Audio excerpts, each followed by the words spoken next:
This is where real conversations happen. Welcome to Sit Down Sundays on the Final Boss podcast, where the movers, the creators, the ones really making things shake, pull up, sit down and talk different. No filters, no fluff, just raw stories, real journeys, and the mindset behind success. From influencers to entrepreneurs to visionaries turning ideas into empires, we tap in with the people who don't just talk about it, they live it. This ain't just an interview, this is a seat at the table. So lock in, listen close, and learn how bosses move. Sit Down Sundays, only on the Final Boss podcast. New era, same boss.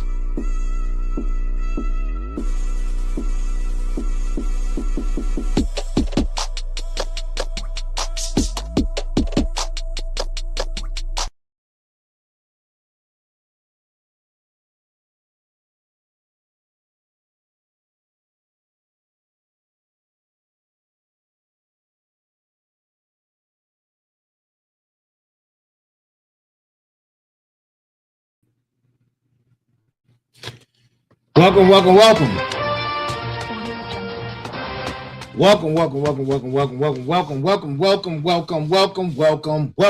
God damn it. Welcome to the Final Boss Podcast.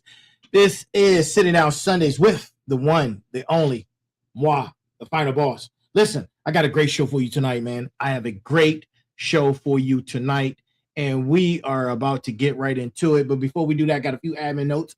Listen, if you haven't already got Go Time One, go pick up Go Time One, all aboard the fired up train. Because guess what? Go Time 2 comes out this week. Go Time 2 comes out this week. It will be out on Thursday of this week. Guarantee. Go see it this Thursday. Be able to pick up Go Time 2. The train has left the station. The train has left the station. Go Time 2. Go pick it up. It'll be out this Thursday where all books are sold. Look, before we get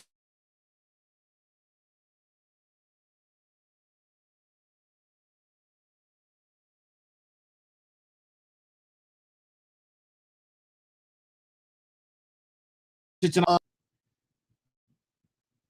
our website, that's www.podcast.com. That's www.thefinalbosspodcast.com. Go see all of our episodes. This is episode number 287. This is season 4, the rebirth, arc 5, the declaration. This is episode 287, man, 287. So tonight we're going to be talking about not every prison has bars, man. Not every prison has bars, and we're going to get into it in a few minutes. Look, if you want to send us an email, you have questions, concerns, you want to be on the show, shoot us an email. Look, all emails get read, right? Because I'm looking for those emails for people who want to be on the town hall. So if you want to shoot us an email at info@thefinalbosspodcast.com so you can get on the show at our town hall, right? At our town hall. So I got the admin notes out. Look, Vital Signal is almost done. It's almost done, man. Had to do a lot of paperwork, going through governance. A lot of governance, man, that has to be taken care of for that. And I'm talking about from the government, right? So got to follow their rules, right? So Vital Signal will be out before you know it, and we can go ahead and get started. Let's see. We went over the admin notes. We Go Time 1 is out. Go Time 2 is coming out this Thursday, and Vital Signal, right? And our email. I think we got everything, right? So let's get rid of the banners before we get into this tonight's show. So, like I said, this is season 4, the rebirth, arc 5, the declaration, on our way to episode 300, which is the harvest. Season 5, the harvest, man. Got big things coming for the harvest. Big things coming for the harvest. It is around the corner, man. It'll be here before you know it. We are 13 episodes out. And I want to make sure that we're prepared, right? I want to make sure that we are prepared for the arc before season 5, the harvest. Now, let's get into tonight's show. Now, if you question, you've never been arrested, probably, right? Some of you have, some of you haven't, right? You've never seen the inside of a cell. Some of you have, some of you haven't. I have, right? Listen, you've never worn a number instead of a name. Some of you have, some of you haven't, right? And if you have been serving time longer than some men do for felonies, right? In a prison, nobody indicated you for or indicted you for, right? Built with your own hands. We're talking about prisons. It's built with your own hands, brick by brick, out of comfort and fear of the four walls of a room you call safe, right? Tonight, we are going to open the file in those prisons that don't show up on a record, right? No bars, no visiting hours, just you. And the sentence you keep renewing every single morning that you don't walk out, right? Every single morning that you don't walk out. But before we get into it, man, let's get into the brass tacks of the evening. The brass tacks of the evening is this coming from yours truly, right? The prisons that hold the longest sentences are the ones where you volunteered to be the guard, right? I'm gonna say that one more time. Test. I'm gonna say that one more time. The prisons that hold the longest sentences are the ones where you volunteered to be the guard, right? That is the brass tacks, and it's coming from none other than myself, right? Coming from moi, right? So, some of you are new here. Thank you for joining us. You're at the right place, right? And good evening, final bosses. Good evening, warriors. Good evening, motivators. Good evening, everyone that's in the community, right? Everyone that's in the community. Final bosses too, right? Final bosses, motivators, warriors, right? Everybody. Now, I hope that you're taking a moment to sit down, right? And you're watching this sitting down, right? Now, we're gonna unlayer some things, right? So take the armor off, right? Because tonight's sanctuary isn't for the version of you that performs. It's for the version of you that's honest. Look, we are 287 episodes into the rebirth, right? 17 episodes from the close of the declaration. And I need you to hear this clearly before we go one word further. Not every prison has bars. Some of the most airtight sentences in the country are being served by free men. Men with keys to their own front door who haven't walked out of a room with passports full of stamps, who haven't left the same four opinions about themselves since high school. You can be unshackled and still be incarcerated. You can walk around all day with nothing physically stopping you and still be doing hard time.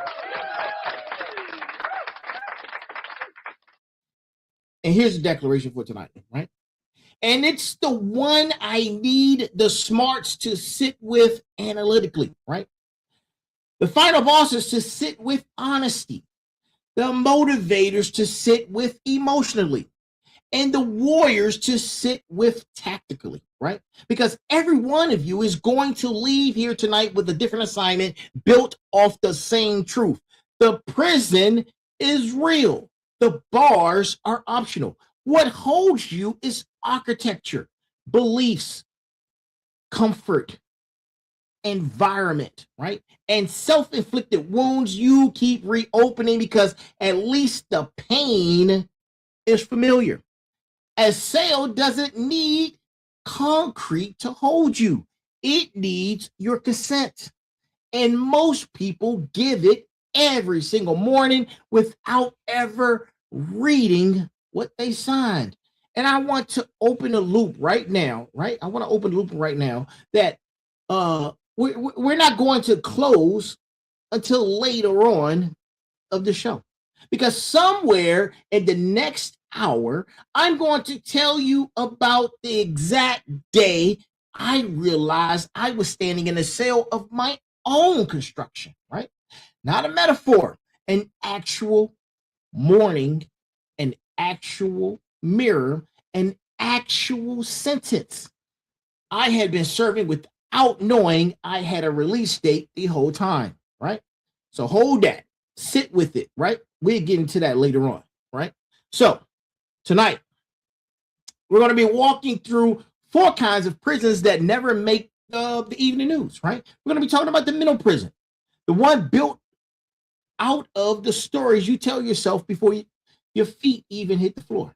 We're going to be talking about the prison of comfort, the cell with good Wi-Fi, soft bed, and a warden who looks exactly like you in the mirror, right? The self-inflicted prisons, the ones that are filled with pride, shame, and procrastination, and the quiet addiction to being the person everyone already expects you to be. And the environmental prison, right? The rooms, the relationships, and the noise you've allowed to set the boundaries of your entire life without ever asking to justify the sentence, right? This is the declaration arc. We don't do soft finish arc, right? We name the things by their real names, and tonight the name is prison.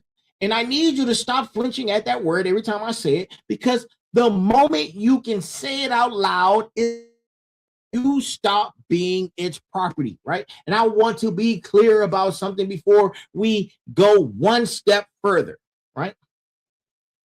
Because I know this community.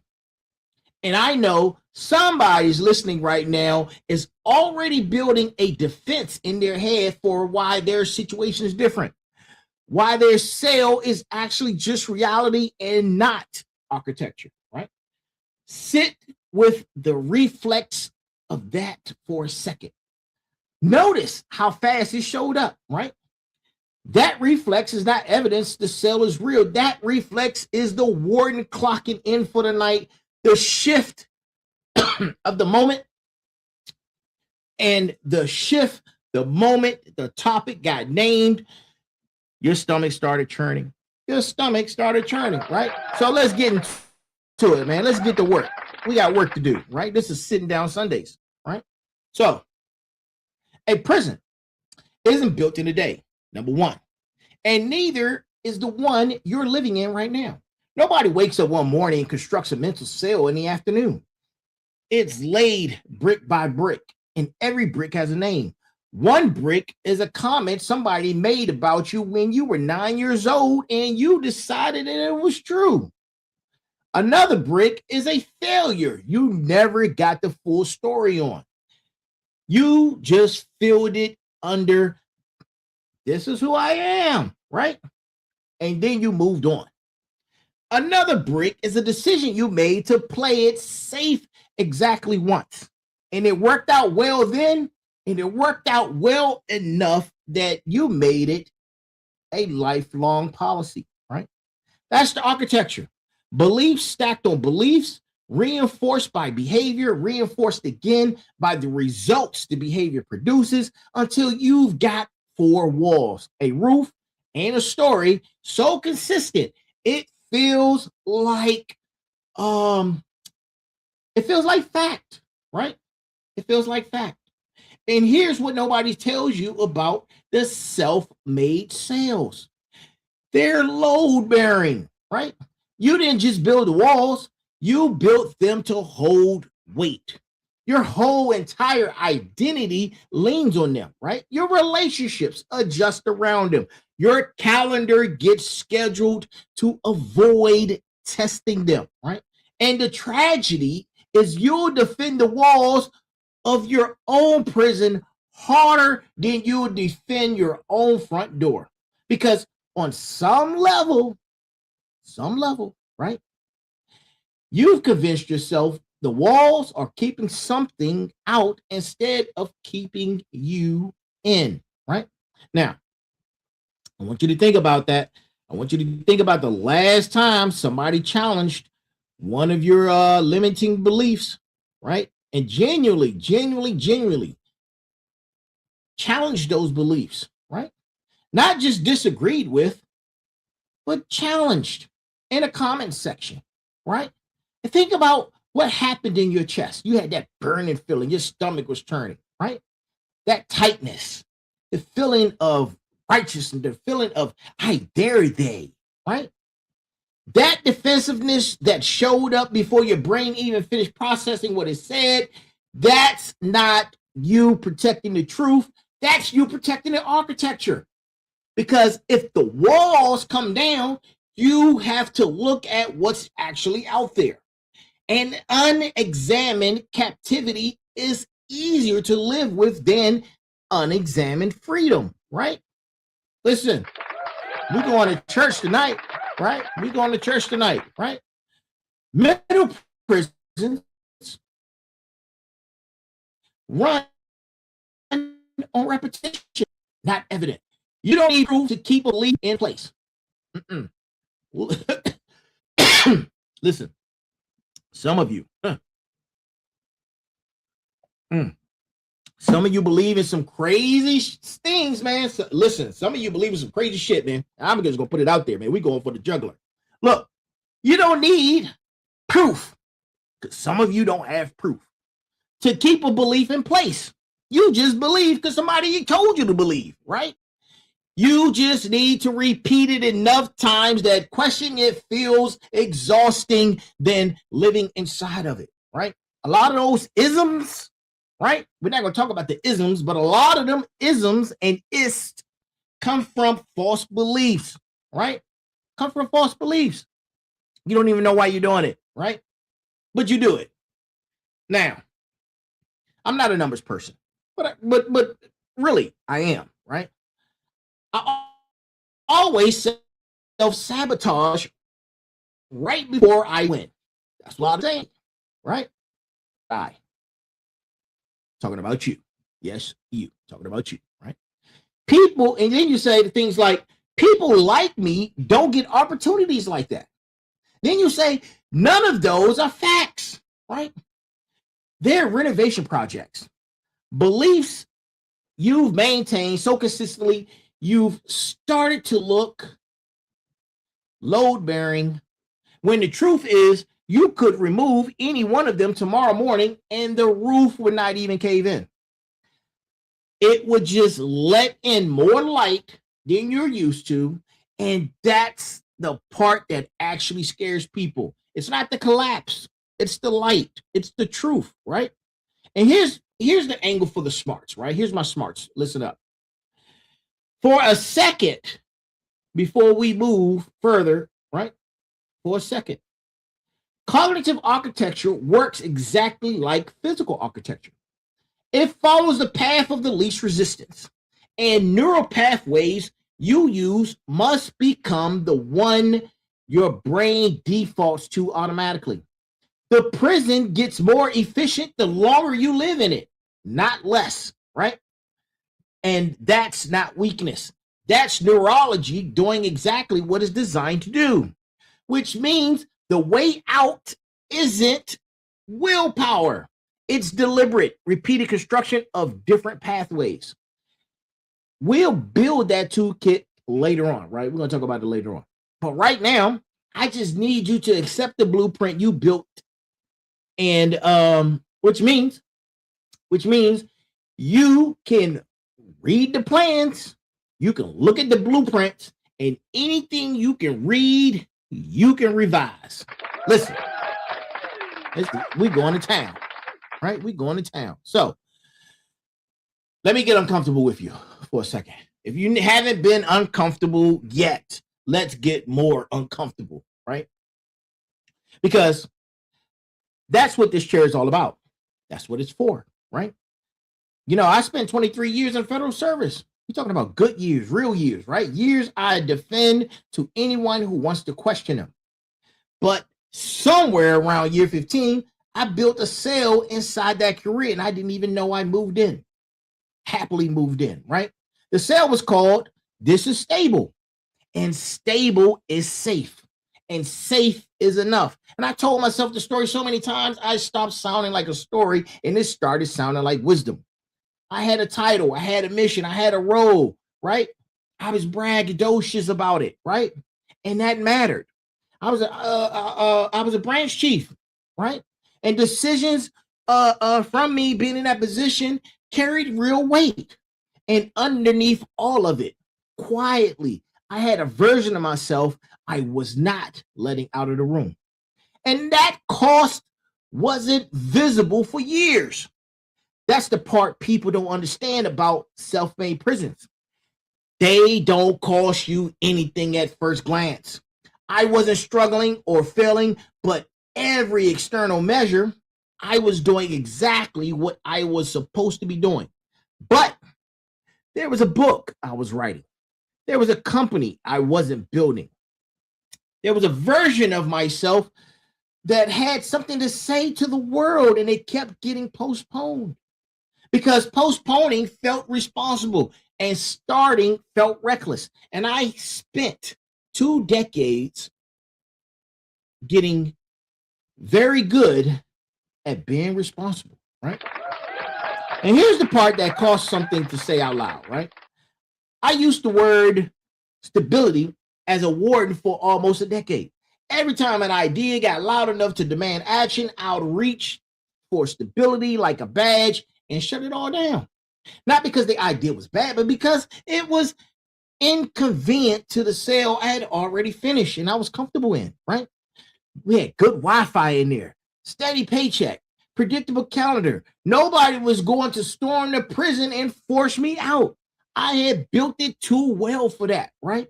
The only person with authority to open that door was me. And for years, I simply declined to use the key because using it meant admitting the sentence had been self-imposed the whole time, right? Now, what broke it wasn't a single dramatic morning, right? It was accumulation. Enough mornings of looking at a mirror that didn't recognize the man staring back at it fully, right? Until the discomfort of saying finally outweighed the comfort of the cell. And I walked. I built SatDigiNet. I wrote Go Time 1. I wrote Go Time 2. I wrote Go Time 3. I wrote Final Boss Origins, right? I started this podcast. And none of that erases the years I spent in the self-made sentence. And I'm not here tonight pretending it does. I'm here to tell you for years it was real. The cost was real, and the door of unlocking took longer than I'd like to admit, right? And I'm telling you this because some of you are sitting in the exact cell I just described. Right now, tonight, you are sitting in that prison, listening to this show from inside of a version of a stable situation that's actually costing you the life you were supposed to be building. And I'm not telling you to blow your life up tomorrow morning. I'm telling you to stop calling the cell a home. Call it what it is by name, right? That's the first brick out of the wall, right? And I'll add one more thing, right? I'll add one more piece to this. Because half a truth isn't a confession. Even after I walked, there were months where I quietly rebuilt a smaller version of the same cell inside the new life. Because comfort doesn't care what your business card says. It just wants a room to move into. And the cost confession isn't a one-time entry on this show. It's an ongoing maintenance. And I check for new construction regularly, right? Now,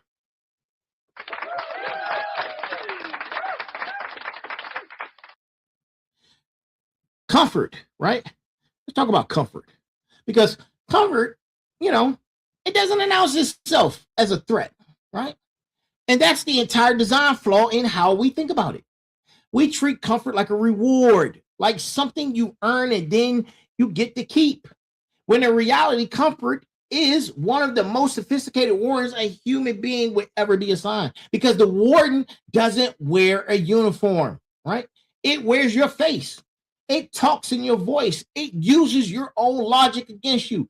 It never once tells you you can't, right? It never tells you can't.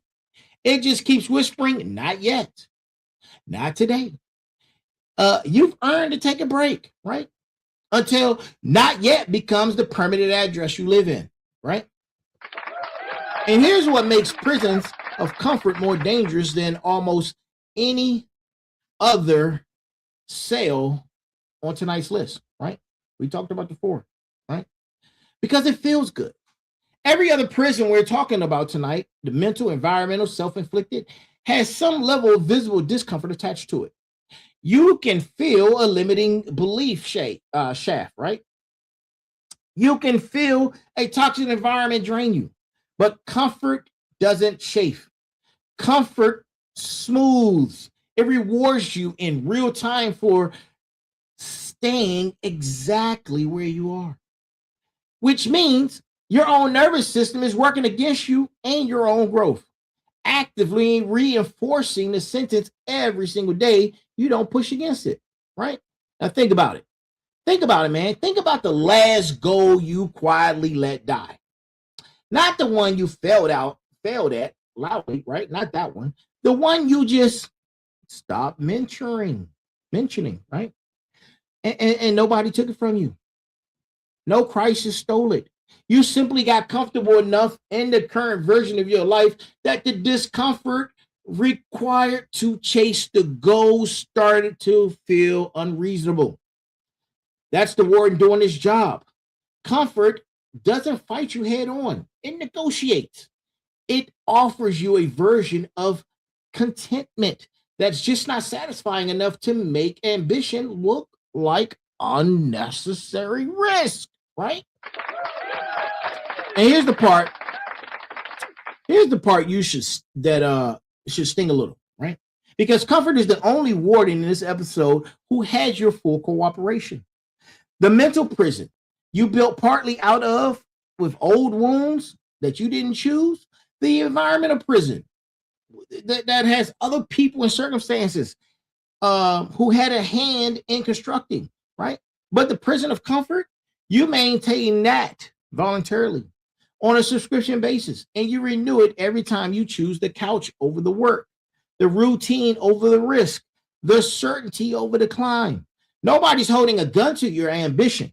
You're just choosing repeatedly, quietly to trade it for ease, right? And look, I want the final bosses to sit in this specific thing right here, right? I want you to sit with this because, and think about it, because discomfort for a second, right? Discomfort for a second, because this is the honest accounting segment, which demands, where did comfort win this week? Ask yourself that question. Not last year, not back when things were hard. What are we talking about this week?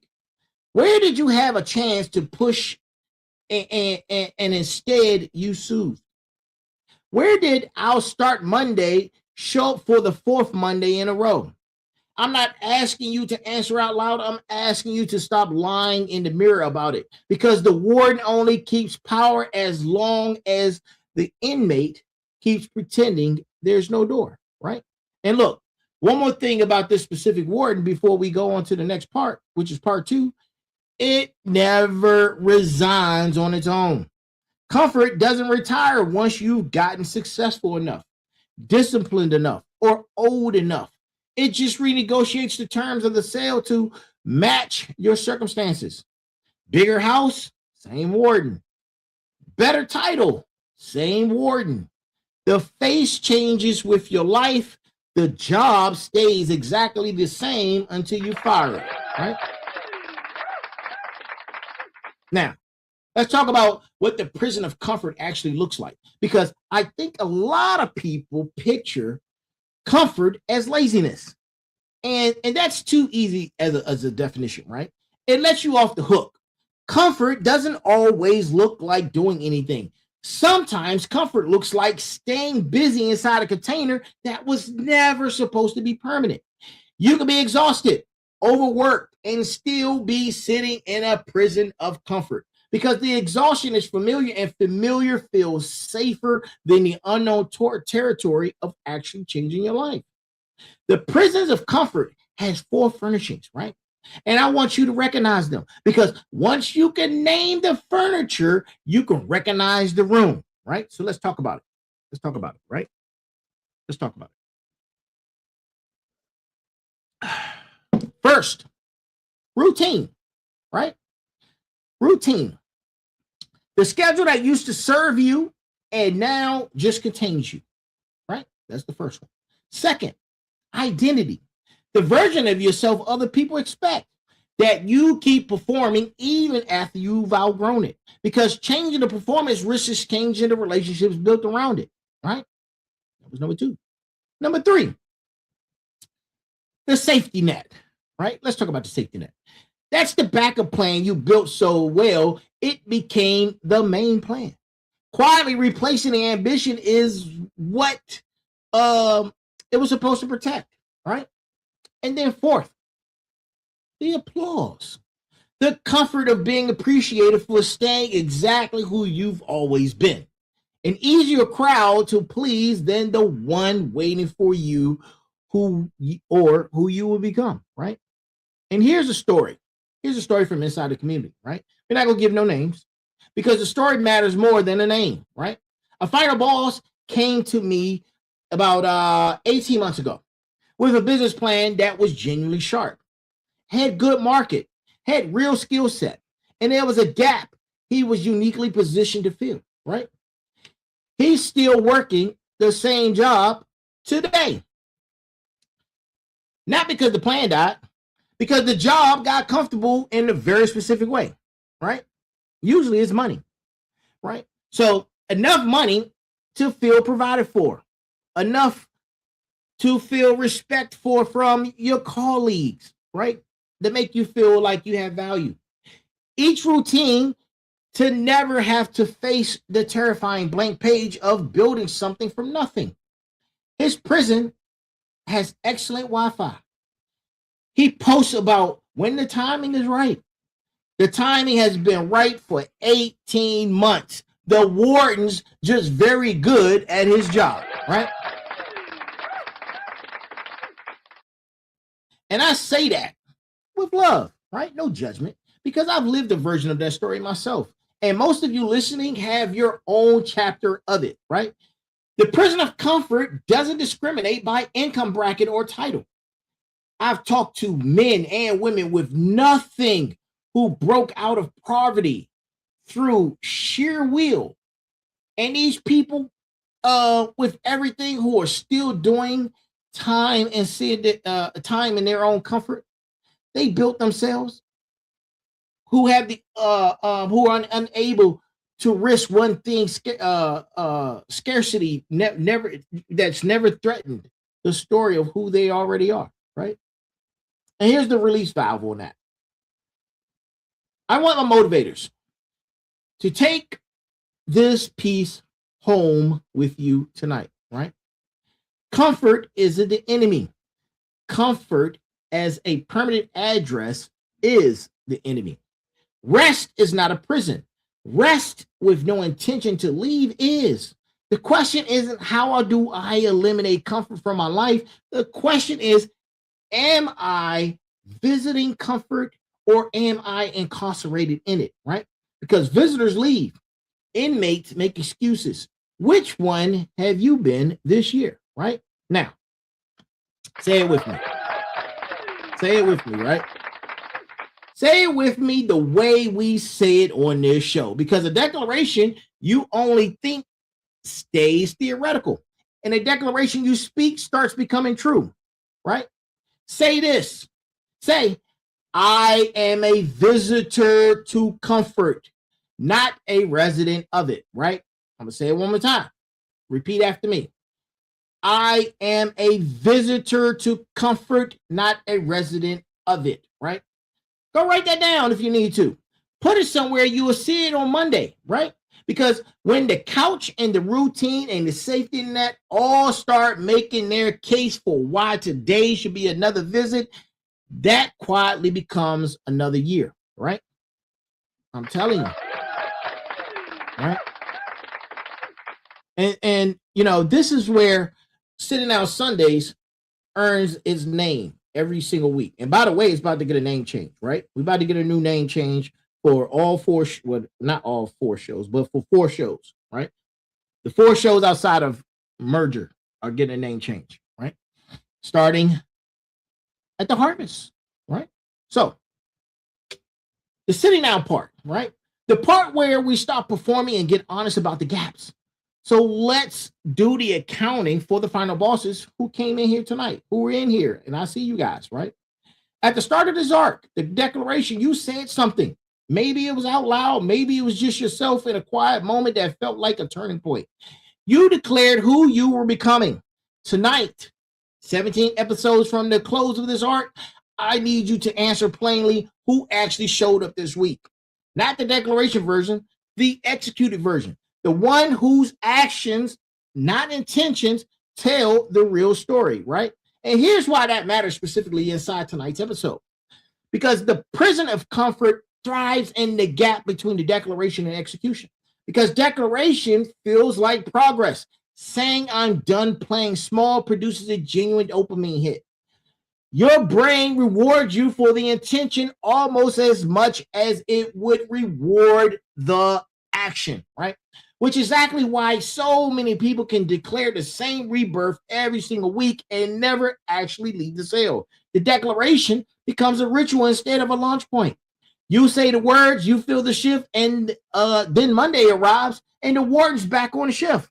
And comfort wins again, quietly, without a fight, because you never actually built the exit plan. You just built the speech, right? And I need you to ask yourself 3 questions tonight, right? And answer them without flinching. Answer them, right? Here they are, right? First question. Where did the old version of you try to come back this week, right? It happens, right? Answer that. Second question. Did you catch it? Or did it catch you, right?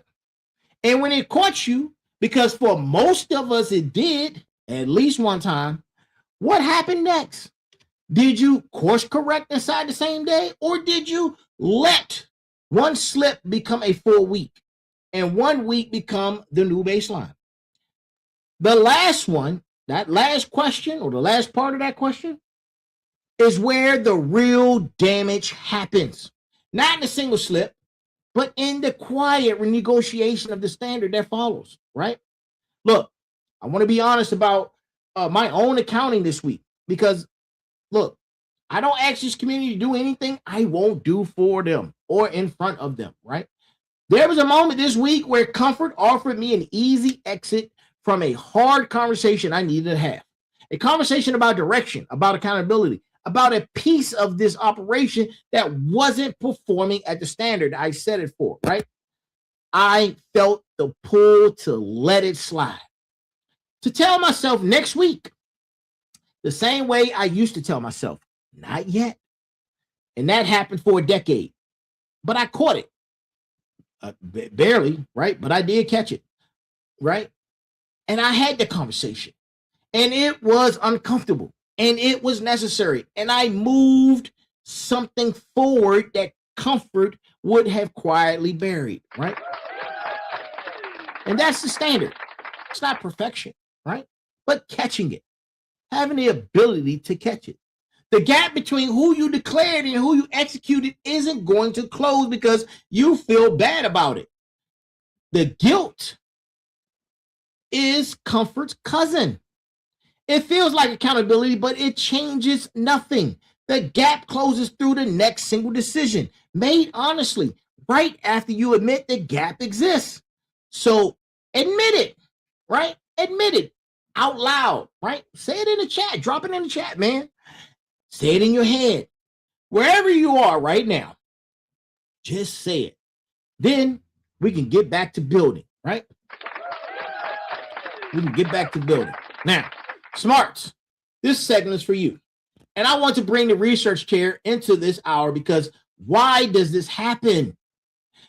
Deserves a real answer, not just a motivational one. What we're describing tonight has a name in a psychological terminology literature, right? Learned helplessness. Sit with it. Learned helplessness. First documented in 1960s and refined across decades of behavioral research since. The core finding is unsettling. Organisms who experience repeated situations when their actions don't change the outcome will eventually stop trying to change the outcome. Even when the conditions shift and escape becomes possible, the prison stays locked in the mind long after the door has been opened in reality, because the belief, nothing I do matters here, that's what some of you believe, was learned through repetition. And repetition is exactly what it takes to unlearn it, right? Layer onto that cognitive distortion. We're talking about patterns of thinking that feel accurate but consistently misrepresent reality in ways that reinforce a negative self-story, right? Catastrophizing, overgeneralization, mental filtering that only registers evidence supporting the cell you already believe you're in. These aren't character flaws, people. They're mental shortcuts your brain takes because shortcuts are metabolically efficient. And your brain, like any system optimizing for energy, will default to the well-worn path over the unfamiliar one unless deliberately redirected. Right? Listen. One caution. The research is said, right? And this is important because it's equally clear on this one thing. The new pathway needs consistency more than it needs intensity. A single dramatic effort followed by silence doesn't build a new highway. It builds a footpath that grows back over within a week. Small, repeated, boring action beats occasional heroics every time the literature has tested it. And that finding alone should take some of the pressure off the size of the first step. It's about micro steps, man, micro positions. So, right now, let's move on. Right? Let's move outward, right? Let's broaden our lens, because not every cell is built inside your own head. Some of the strongest prisons in your life were constructed by the environment. And the tricky part about environmental prisons is they're easier to blame entirely on circumstance and the hardest to admit that you're still choosing to occupy, right? An environmental prison is any space, relationship, or culture that sets an invisible ceiling on who you're allowed to become inside of it. And the walls of this prison are built from other people's comfort, not just your own, right? Think about it. Think about the rooms you spend the most time in, right? The literal rooms, right? And the figurative ones. Think about that, right? The family gathering where a certain version of you is expected and any deviation gets met with a joke that isn't really a joke. The workplace where ambition beyond your assigned lane gets quietly discouraged because it makes the org chart uncomfortable.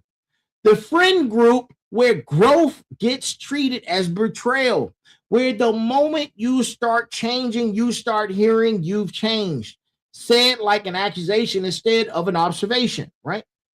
None of these rooms have bars. All of them have rules, and the rules exist to keep the room comfortable, which almost always means keeping you small enough to fit inside, right? And here's what makes the environmental prisons particularly dangerous, because they recruit accomplices. A mental prison, right? A mental prison, you're the sole architect. An environmental prison usually has other people, often people who love you, unconsciously reinforcing the walls because your growth threatens the equilibrium of the room. If you've ever announced a real change, a new goal, a new direction, a new standard for yourself and felt the room go quiet, or felt the jokes got a little sharper, or felt something or certain people suddenly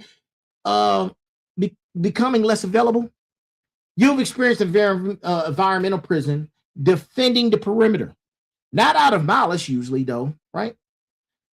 But out of the room's own comfort being disrupted by your very movement. Now, that physical environment matters too. And I don't want to skip past this because it sounds less dramatic than the relationship side, right? The apartment that's cluttered with reminders of the version of you that's done, right? The city you stayed in because leaving felt disloyal to a history that no longer serves the future you're building. The workspace with no natural light, no order, no signal to your own nervous system that this is a place where serious work happens. Environment isn't neutral. It's either actively building the life you say you want or actively reinforcing the cell you claim you're trying to leave. And there is very little middle ground, right? Because environments don't hold still. They either serve the sentence or serve the release, right? Culture operates at scale the same way a room does at individual level. The unwritten rules of what's realistic for someone like you, yes, you, right? Inherited from wherever you grew up, whatever industry you're in, whatever community shaped your first assumptions about what's possible, those are bars too, right? Poured into concrete. Decades before you were old enough to question them. Not every prison has bars you can see. Some of them are made of expectation, poured so early and so consistently that you mistake them for the shape of the world instead of the shape of a room somebody else built, right? So, got a message. What's going on? Who said? What they say? Boo, boo, boo. Oh, okay, cool. All right. Excuse me.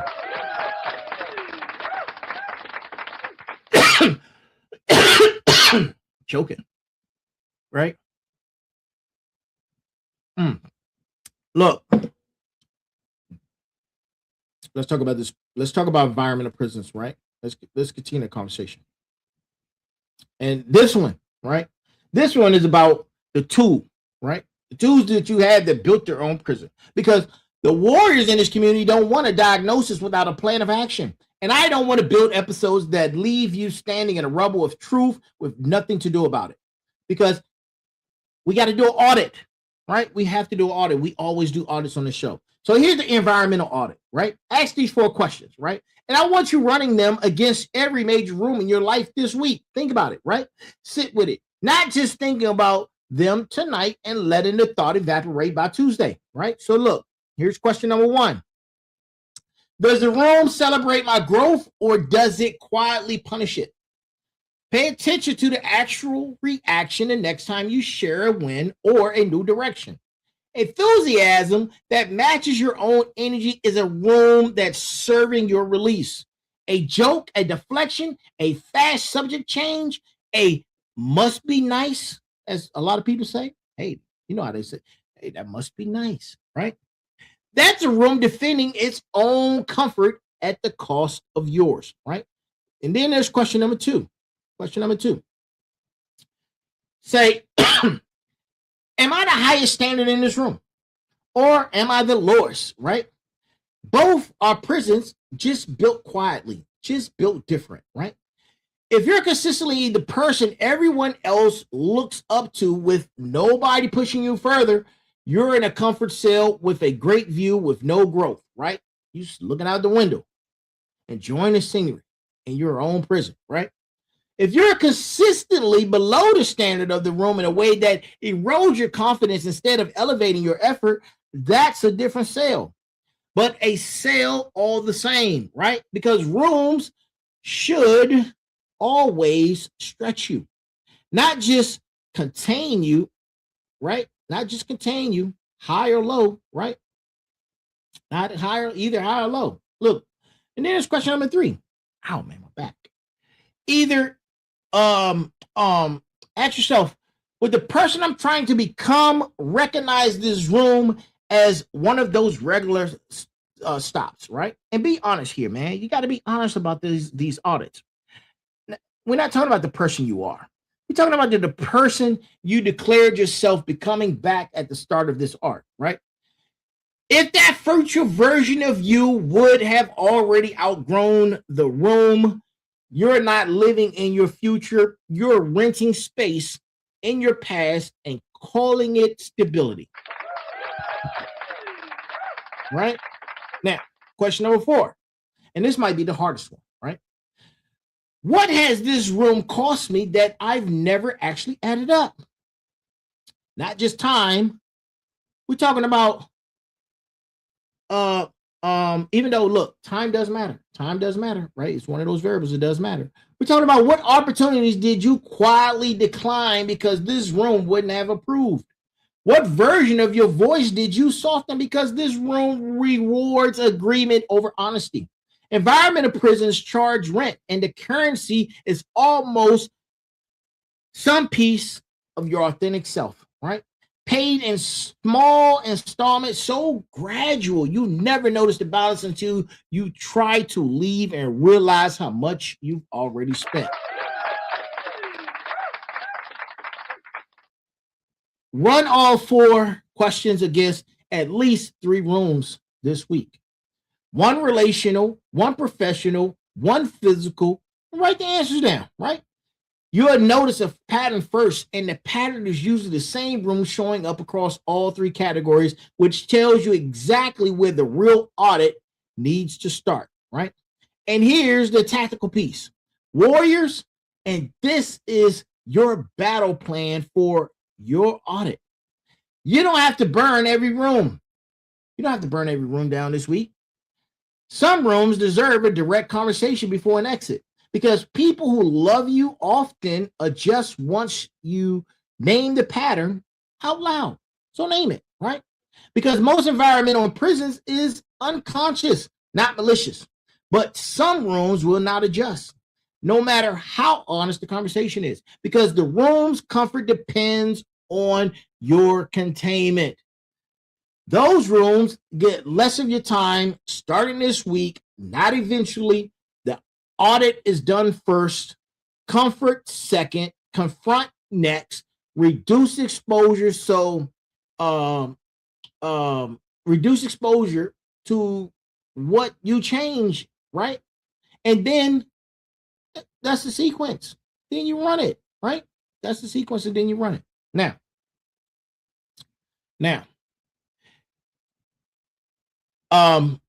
now we get to the ones that's going to sting the most, right? Because these prisons don't have an outside architect at all. No childhood wound, no toxic room, no learned helplessness from circumstances beyond your control. These are the cells you built and maintain with full knowledge of what you're doing. And I want to name 4 of them plainly tonight, because you can't dismantle what you won't call by its real name, right? The first one, woo! The first one is pride. Pride is the first one, and it's the sneakiest, because pride disguises itself as strength. Pride is the refusal to ask for help if you actually need it. The refusal to admit a decision was wrong long after the evidence is undeniable. The refusal to apologize because apologizing feels like losing status in a game nobody else is even playing. Pride keeps you in a cell you could walk out of in a single honest sentence, right? But instead, you serve years of the sentence rather than say the 4 words, I was wrong, right? Or I was wrong here. That's 4 words, right? The second word is shame. Shame. And shame is pride's quieter cousin. Because instead of I'm too strong to need help, Shame whispers, I'm too broken to deserve it. Shame keeps people locked in patterns because the pattern feels like confirmation of a story that they already believe about themselves. And confirmation, even painful confirmation, right, feels more bearable than the vulnerability of trying to prove the story wrong and possibly falling or failing in front of witnesses, right? The next one, this is a big one. Procrastination, right? And I want to be precise about procrastination and talk about what it actually is, because most people misdiagnose it as laziness. Procrastination is almost always fear wearing a scheduled problem as a disguise. You're not too busy to start the business, write the book, have the conversation. You're avoiding the risk, finding out what happens if you actually try and it doesn't work. Or worse, what happens if you try and it does work?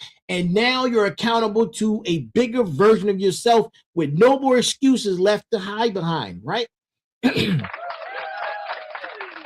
Now, the fourth one, and I think this traps more people than all others combined, right? The fourth one is addiction to an old identity, not substance identity or substance addiction, identity addiction, right? You got good at being a certain version of yourself. People know that version. That version is predictable, manageable, safe to be around, even after the version has stopped serving you, even after you've outgrown every reason it once made. You kept performing it, right? Because the withdrawal from your own old identity is genuinely uncomfortable and comfort, right? And as we establish that tonight, it is a very, very persuasive word, right? And here's the thread connecting all four. Self-inflicted prison on this list survives on the same fuel. The discomfort of change feeling more threatening than the pain of staying. That's it. That's the whole mechanism. Pride would rather stay stuck than admit fault. Shame would rather stay stuck than risk hope. Procrastination would rather stay stuck than risk the verdict of trying. Identity addiction would rather stay stuck than risk becoming someone the room doesn't even recognize yet. Every one of these cells has an unlocked door. The lock was never an issue. Your relationship with discomfort was.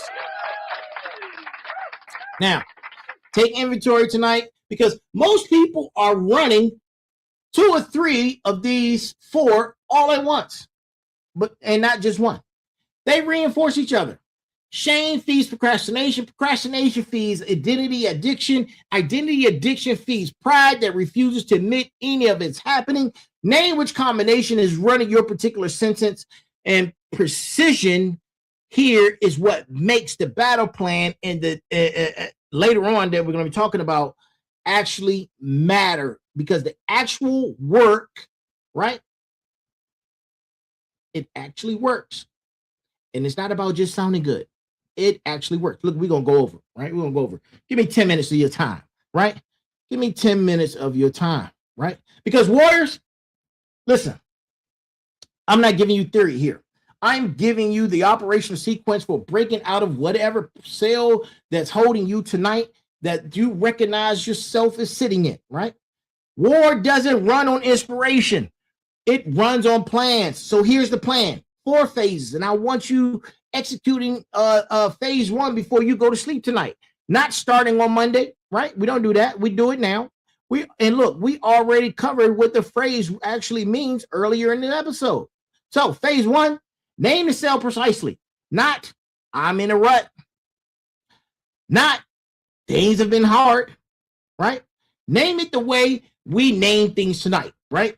In this mental prison built from an old belief, a comfort prison maintained by a warden wearing your own face, an environmental prison sustained by a room that punishes your growth, or self-inflicted prison running on pride, shame, procrastination, identity addiction. Precision matters here because a vague enemy gets a vague response, and a vague response doesn't break concrete, right? And then there's phase 2. Identify the load-bearing belief.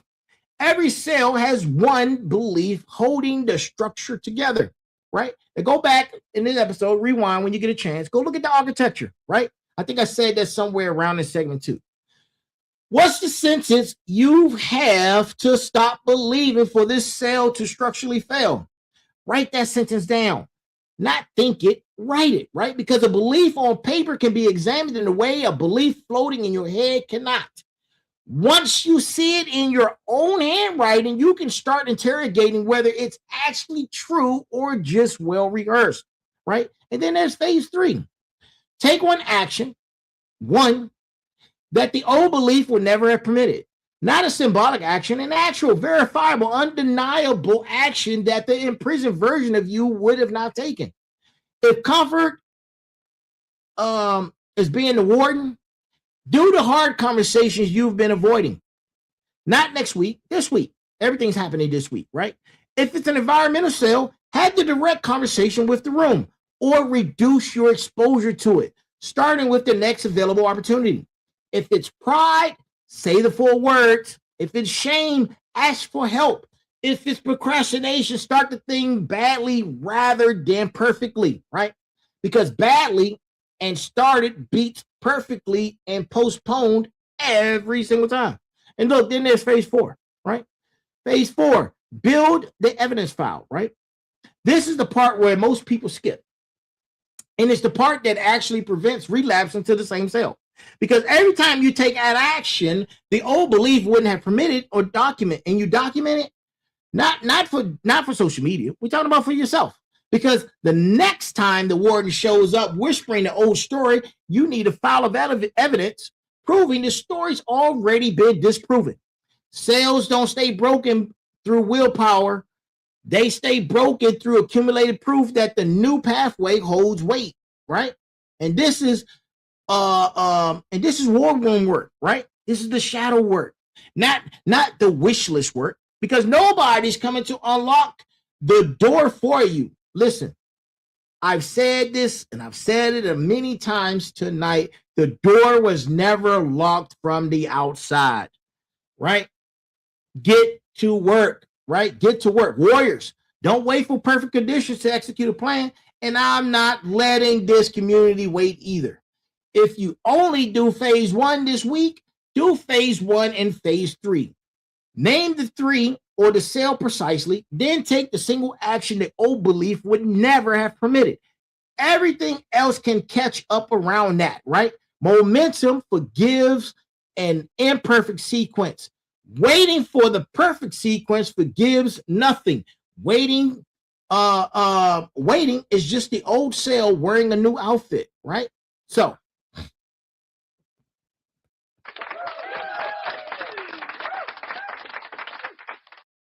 and then you want to get to a moment where you realize you've always had the key, right? And that specific moment, when you realize it, I want you to live in that moment for a minute, right?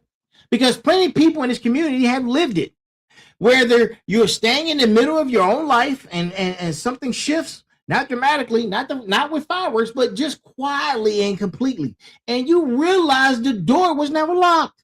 Not the door is now unlocked because of something I did today, but the door was never locked. You had the key this entire time in your pocket and you just hadn't reached for it, right? Because reaching for it meant admitting the whole sentence had been optional, right? That moment carries 2 emotions all at once, right?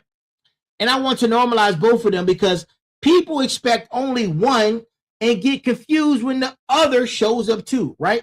Because number 1, there's grief. We're talking about real grief. We're talking about years spent in a cell that didn't need to hold you, for the version of yourself who could have started sooner, for opportunities that closed while you were negotiating with the warden who was never actually in charge. Let yourself feel that, right? Feel it. Don't rush past it. Don't let anyone tell you it's not valid, but because it is, because the prison was self-made, right? Time spent is time spent, right? Some of you in those relationships know exactly what I'm talking about. And it deserves an honest accounting, not a bypass, right? And here's what I want you to do, right? Carry out after the segment, right? And say to yourself, you're not behind, right? The time that you're supposed to do it is the time you're supposed to do it. I know that word gets thrown around loosely in motivational content until it means nothing. So let me be specific about what I mean, right? Behind implies a fixed race with a fixed finish line. Other people are approaching faster than you. That's not what this is. This is your sentence. Self-imposed and self-imposed sentences can end the moment you decide they end. Not next year. Not when conditions are perfect. The moment you decide, that's the entire emotional reset. Not you should have started sooner, but you can start now. And now is not too late. Now is never too late, because now was always the only time the key actually worked. Let that sit. Let the land fully let that land fully, right? And before you move on, because everything that follows the verdict closely, because it's easier to receive from a place of relief than a place of shame. You are not being sentenced again tonight. You're being handed back the key of your life, right? That was never lost. The key was never lost, right? Now, we're almost done, right? Let's close the loop, right? Let's close the loop, because I told you, I'll tell you about the exact morning I realized I was standing in a cell on my own construction. And I didn't open loops on this show that don't close, right? It wasn't dramatic. There was no single event, no crisis, no ultimatum from anyone else. It was a regular Tuesday, midweek, mid-career, and I caught my own reflection in the window on the way into a building I'd walked into hundreds of times before. And for exactly 1 second, I didn't recognize the posture. Not the face, but the posture. The way I was carrying myself like a man reporting for a shift instead of a man building a life. That 1 second did more work than a year of vague dissatisfaction had managed to do, because it was specific, and specific is what finally breaks a low-bearing belief.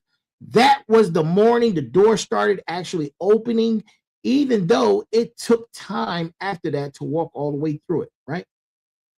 Look, I'm telling you that story, right, in full, because loops matter, right? What gets open gets closed, right? In front of this community, right? In front of the smarts, motivators, warriors, and final bosses, right? That's the discipline that I'm asking of all of you, right? Close those loops, open them doors. The conversations you've opened and never finished, the declarations you've made and never followed through. Close those loops, right?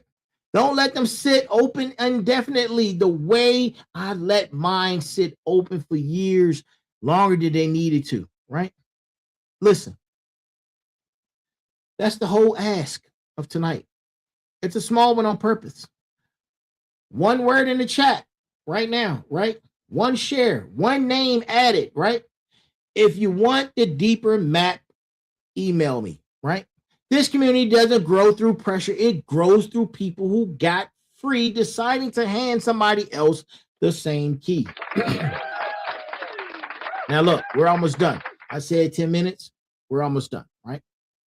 Final bosses. And this is the parts that Sitting Down Sundays doesn't change no matter what topic brought us to the chair. The sanctuary holds every single Sunday, because rebirth isn't a one-time event. It's a discipline that compounds weekly. And tonight was another brick in that wall. This time, a wall we're building instead of a wall we're tearing down, right? And here's what I want each pillar walking away with tonight specifically, because nobody leaves this hour, this segment, this show with a vague feeling instead of a clear assignment, right? Smarts, you have the mechanisms now.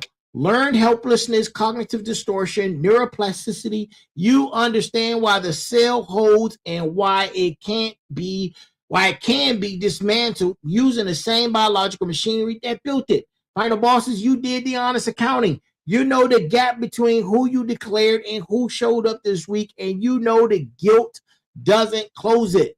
The next decision does. Motivators, you have the emotional truth that the door was never locked, that the key was always in your pocket, and that starting now is not starting too late. Warriors, you have the 4-phase battle plan. Name the sale, identify the low-bearing belief, take the disqualifying action, build the evidence file. Phase 1 starts tonight, not tomorrow, right? Listen, not every prison has bars. Some of the longest sentences in this country are being served by people with nothing physically stopping them from walking free. And if that description landed on you at any point in this hour, I need you to hear the last thing I'm going to say tonight the way I meant it, right? Not the motivation, but as fact. You built the prison, which means you can unbuild it. The same hands, the same mind, the same discipline that constructed a cell strong enough to hold you for years is more than capable of constructing the exit. And every skill required for that exit you already have, because you use that exact skill to build the prison that's holding you in place. The question Sitting Down Sundays ask every single Sunday is the same question. And I'm asking it one more time before we go. Who did you say you were becoming, and who actually showed up this week? Tonight, add one more question to that list and carry it onto this week coming ahead, where the door you already know is unlocked. And what is the one action this week that proves you finally walked through it? That's the hour. That's the sanctuary. Motivation Mondays reunites the week in the morning. The sensei's waiting on Tuesday for the pressure test. Merger Wednesday holds the mirror up to the whole civilization. Special guest Thursday brings the outside witness. And we'll be right back here next Sunday. Same chair, same honesty. No bars, no excuses, right? 17 episodes left in the declaration. Every one of them is a brick. Tonight's brick was the truth that walls holding most of us were never load-bearing at all. They were negotiable the entire time. The negotiation starts the moment you stop mistaking the room for the sentence.